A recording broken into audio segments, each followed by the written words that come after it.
আজকে আমি আপনাদেরকে জানাবো কিভাবে তুলসী চা বানায়। আমরা সাধারণত প্রতিনিয়তই চা খাই।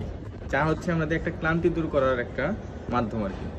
আর এখন আমি আছি একটা তুলসী গাছের সামনে, তো এই জন্য আমি একটা তুলসী চা কিভাবে বানাই তার একটা রেসিপি আপনাদের সাথে শেয়ার করবো, যেভাবে আমি চা বানাই।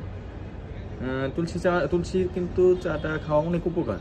তুলসী পাতাটা একটা একটা ওষুধি মতো গুণাগুণ সম্পন্ন একটা গাছ।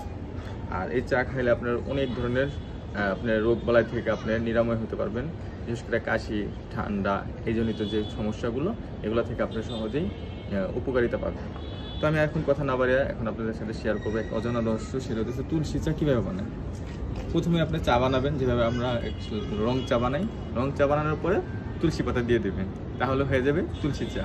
শেষ, বাস এতটুকুই।